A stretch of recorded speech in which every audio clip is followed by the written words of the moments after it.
Good afternoon, ladies and gentlemen. On this date, December 13, 2023, at the DNR building located in Salt Lake City, Utah, I'm calling to order an emergency meeting of the Board of Oil, Gas, and Mining. We need to take care of a couple of time-sensitive matters that really can't wait until January, so we're doing this emergency meeting. First of all, just to be sure, Julianne, could you call a roll of the board members who are here to be sure we have a quorum? Yes, I will do that. Mr. Alan Walker, are you present? Present? Mr. Richard Borden, are you present? Yes. Mr. Stephen Church, are you present? Yes. Mr. Greg Galecki, present? Here. Mr. Gordon Moon, are you present? Yes. And Ms. Selma Sierra, are you present? Here. Ms. Chairman, I have 7 affirmative votes, including you. Thank you. Let's proceed here to the first item, which is to obtain board concurrence on the selection of Mr. Boz's replacement as the Division of Oil, Gas, and Mining Director. In that respect, I'm going to turn the mic over to Board Counsel Mike Begley to explain.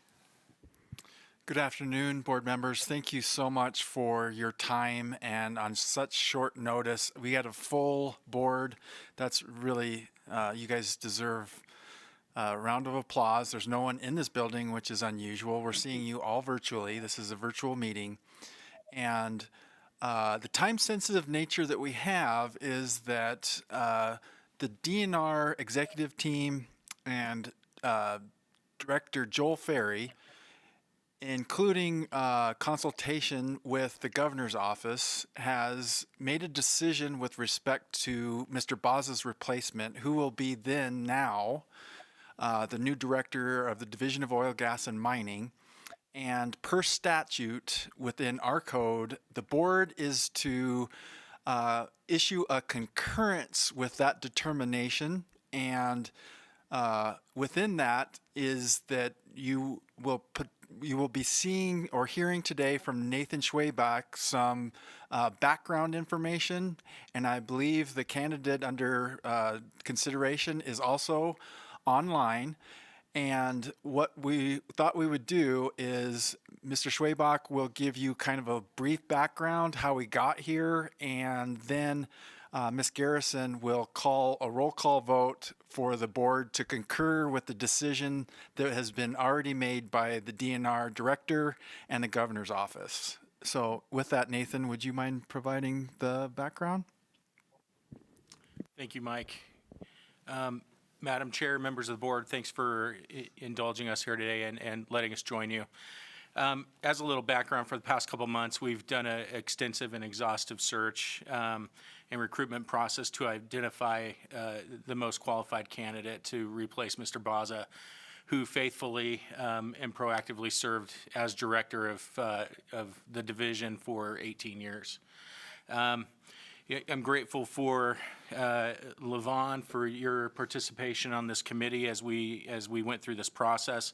We went through 3 rounds of interviews looking at 33 candidates, both from the external field as well as internal within the division. Through those 3 rounds, it also included legislative participation with Representative Scott Chu and Senator Ron Winterton participating there as well. In the selection process, we considered a variety of needs within the entire division and considered relevant experience, including looking at experience in technical, from a technical and industry perspective, regulatory experience, administrative operations and organizational experience, and legislative and policy development experience as well. Our process really did allow for the most qualified candidate to rise to the surface, and Mick was the preferred candidate among those involved in this process through all 3 rounds of interviews. As a result, DNR Executive Director Joel Ferry has appointed Richard Mick Thomas to serve as director of the Utah Division of Oil, Gas, and Mining, and we're grateful for Mick and his willingness and desire to accept that appointment. Now, as outlined in statute, we ask that the Board of Oil, Gas, and Mining support Director Ferry in this appointment by concurring Mr. Thomas's appointment. That concludes my remarks. Thank you.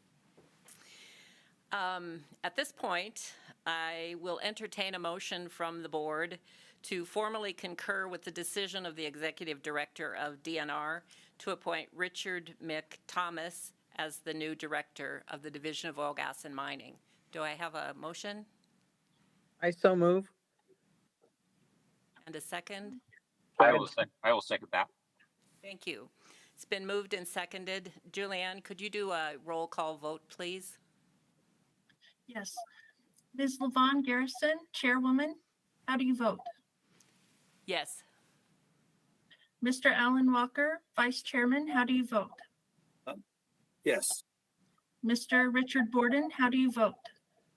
Aye. Mr. Stephen Church, how do you vote? Aye.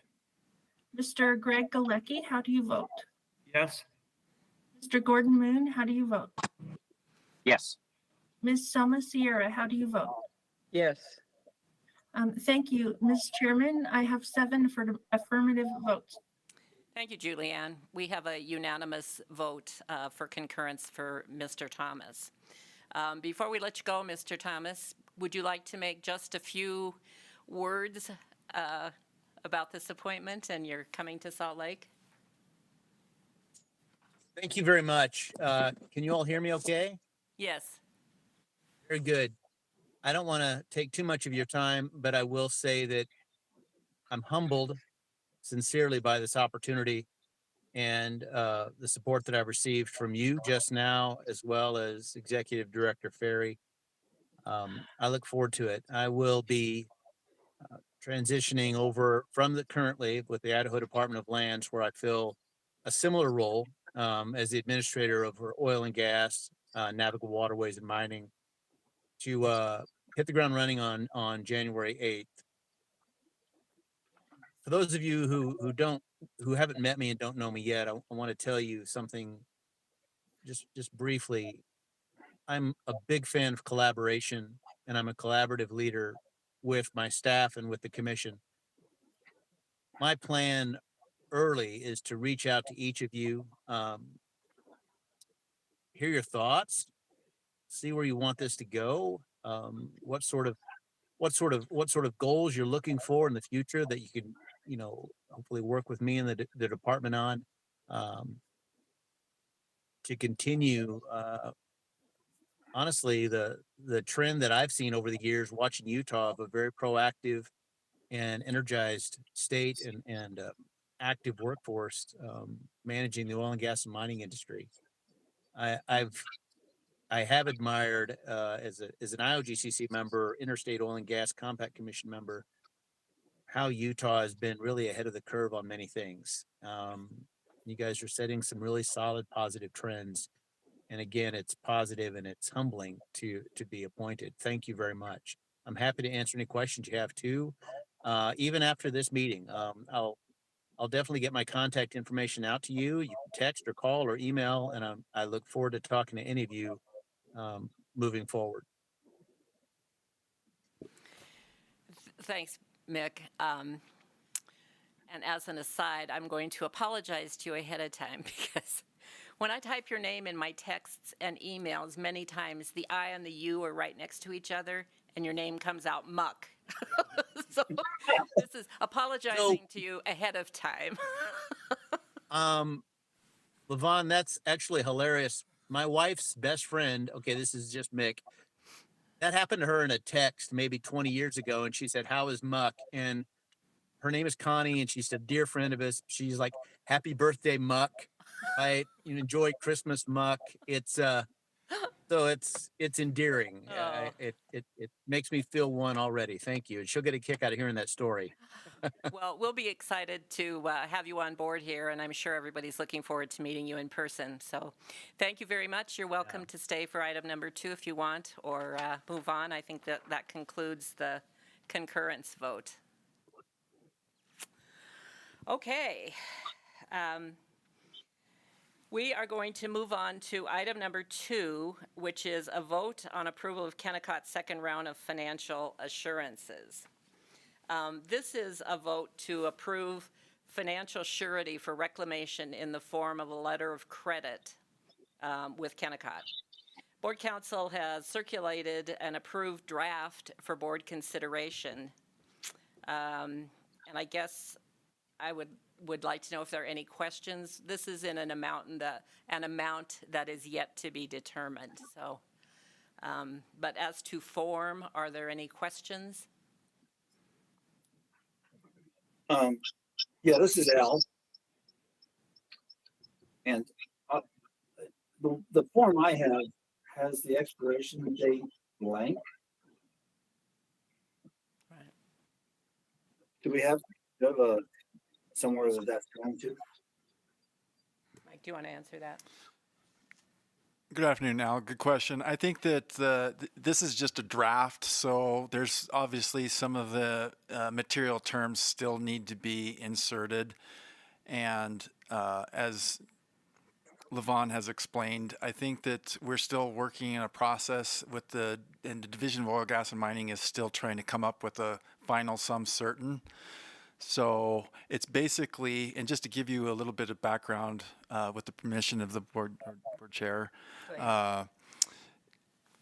where we're at with certainly the board members that haven't been on the Kennecott working group, just a brief background is that Kennecott has been performing reclamation under a board contract that was entered in a long time ago.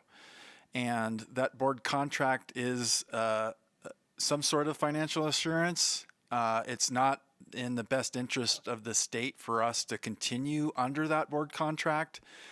And so 2 or 3 years ago, we started negotiations with Kennecott explaining the state of Utah's and the Board of Oil, Gas, and Mining's in particular concerns with that board contract. Certainly, as that mine gets closer to the end of its life, if it's coming, or if there would have been a corporate spinoff. And so we just needed to have more financial commitment in a standard financial assurance form for the state of Utah so that we would feel more secure than what we had before, which was really just a 2 to 3 page, very, very bare bones board contract. The good news is that Kennecott has been fully complying and going overboard with respect to their reclamation obligation underneath that board contract. So they have been a good actor all along. And quite frankly and candidly, they could have probably pushed back a little bit more with respect to this new pivot that we did to try to get some modernity to some of the financial commitments that are recognizable and that wouldn't put the state of Utah in a similar position that the state of Wyoming encountered with the significant mines when they went bankrupt. And so with that, there's been at least one financial tranche, and that was in the form of a surety bond that we've secured. And since then, Kennecott has approached the division and the board, and Liz Harris, myself, Haley, have been in significant kind of negotiations and doing our due diligence to determine whether or not a different form of financial assurance could be provided. Kennecott proposed a letter of credit as an alternative to the surety bond that we had before. And so initially we were a little bit hesitant, so we needed to perform our due diligence to make sure, because ultimately the financial commitment of Rio Tinto and or Kennecott will be fairly significant. So we wanted to make sure that we were okay with some sort of revocable or irrevocable line of credit so that we could rest easier with respect to the financial commitment in that form. With respect to the due diligence we performed, not only did we do our own research internally, and again, the board council and division council have been cooperating on this together, but also I believe on the recommendation from Dana Dean, we reached out to a colleague in Wyoming that has had both the pre and post experience with the Arch and Peabody coal mines and how they went bankrupt, and how the state of Wyoming has been trying to approach things differently with mining companies so that they do not get in a bind with a bankruptcy spinoff or so on and so forth. And so with this due diligence and reaching out to the colleague in Wyoming, basically we came to the determination that actually diversity in financial assurance instruments is actually for the best interest for the state of Utah, and that actually a different form than a surety is actually advantageous for the citizens of the state of Utah. So with that, we just did a little bit of wordsmithing on that letter of credit draft that's been circulated.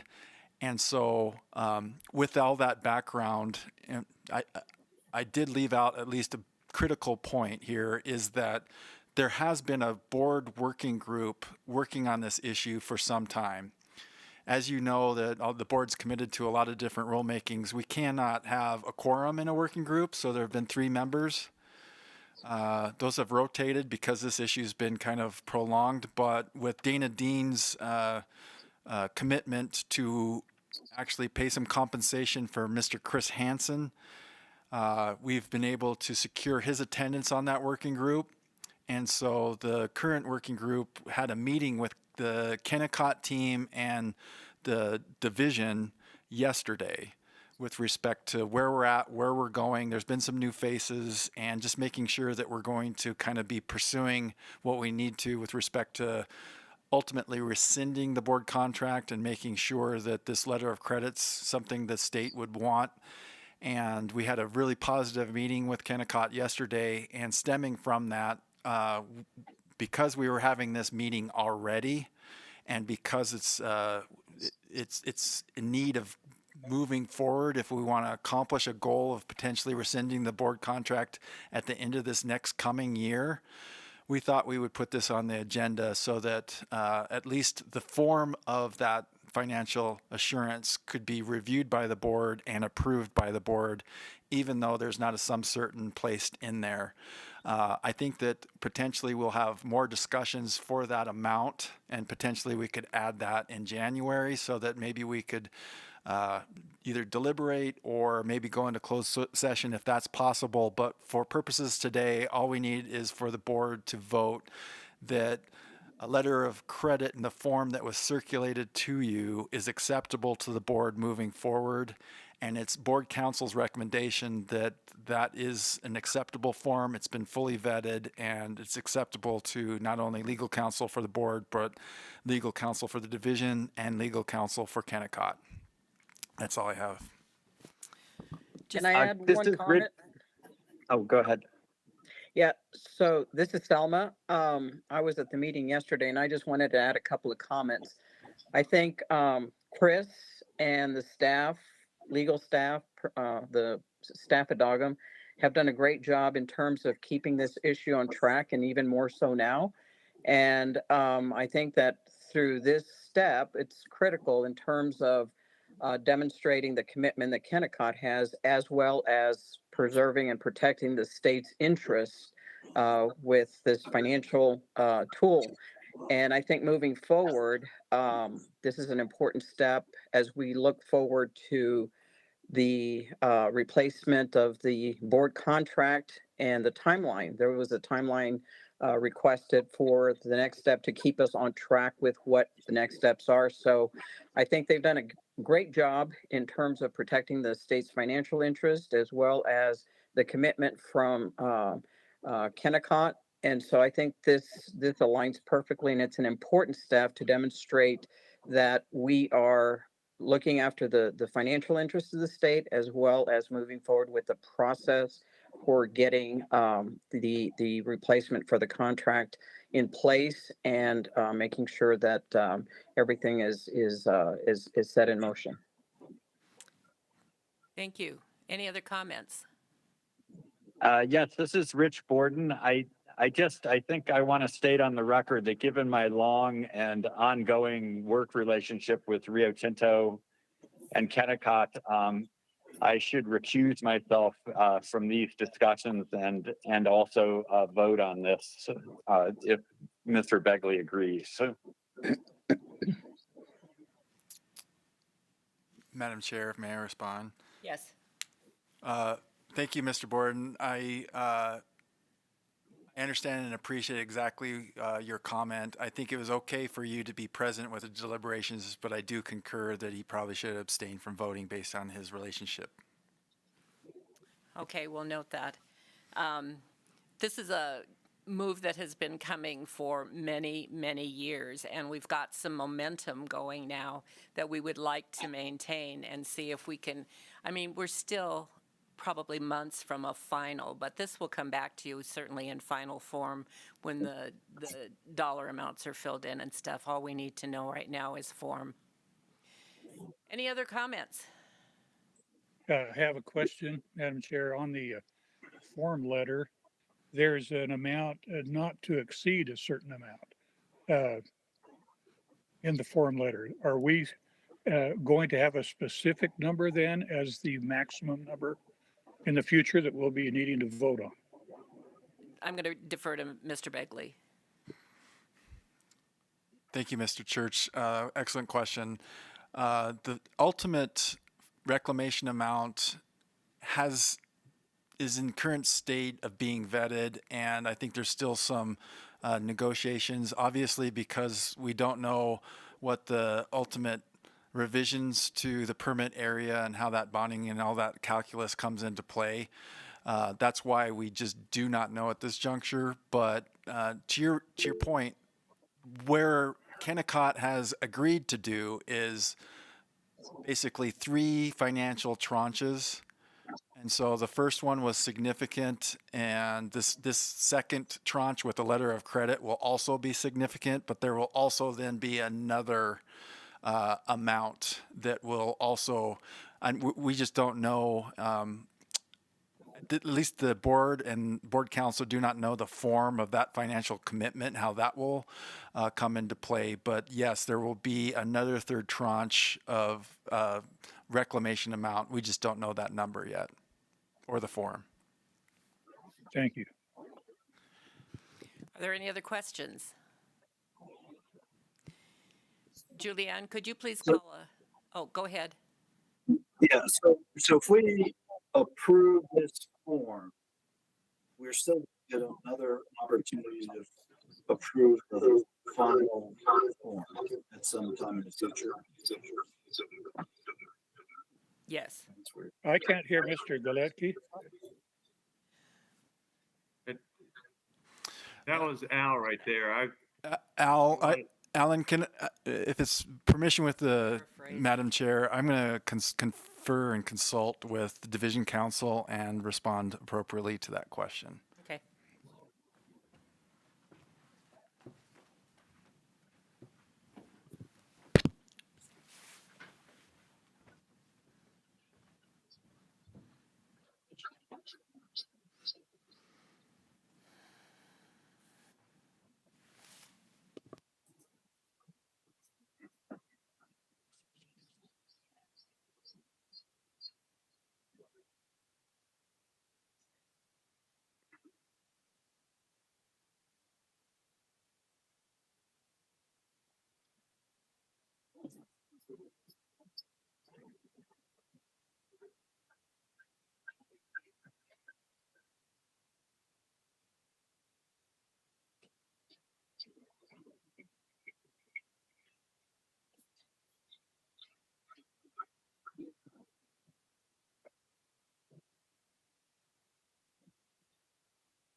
Alan, thank you for your. Could you restate his question? He was hard to hear. Oh, okay. Yeah, Alan, I'm going to try to restate your question to make sure that we got it right because we're having a little bit of. It was just difficult hearing what you were saying, but I think your question is that whether or not the board will have any role approving the final third tranche Is that accurate, or do you want to restate your question again? That's right. Okay.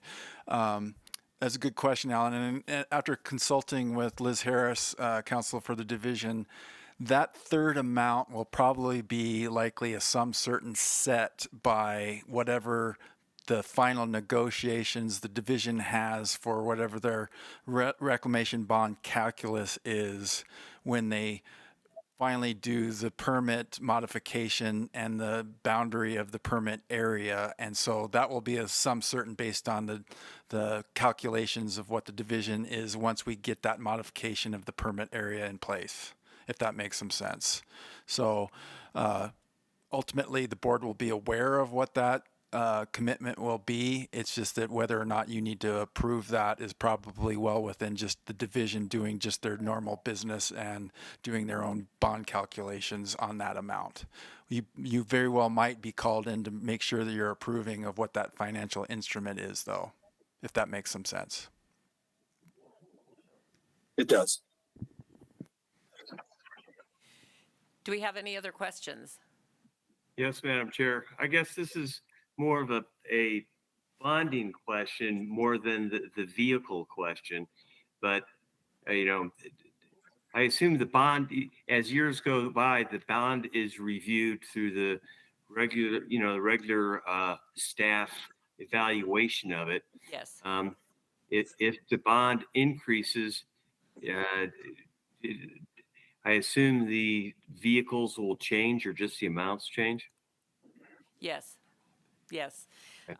They will go through the normal mining division process.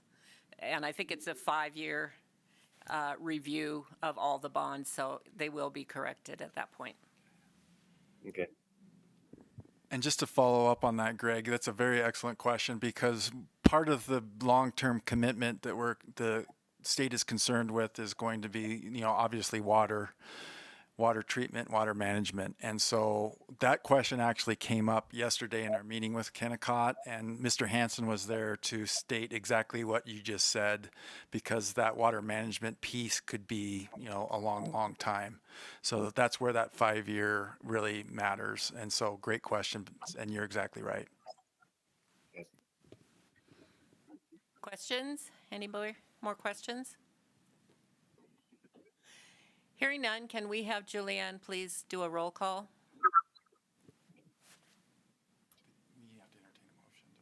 Oh, I'm sorry, Julie, I'm sorry. We have to do the motion first. Can I have a motion to approve the form of letter of credit as presented here? So move. And a second? I'll second. Thank you. Now, on to you, Julianne. Could we get a roll call vote, please?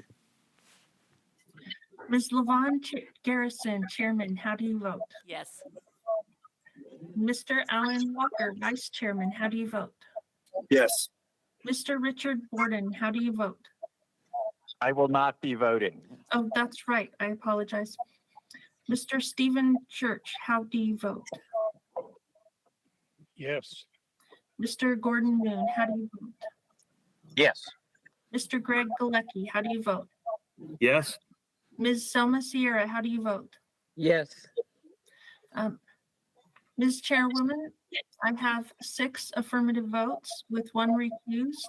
Mr. Richard Gordon was recused. Thank you. I don't believe we have any other business. Do we have a motion to adjourn? So moved. Thank you. We are adjourned, and we are off the record.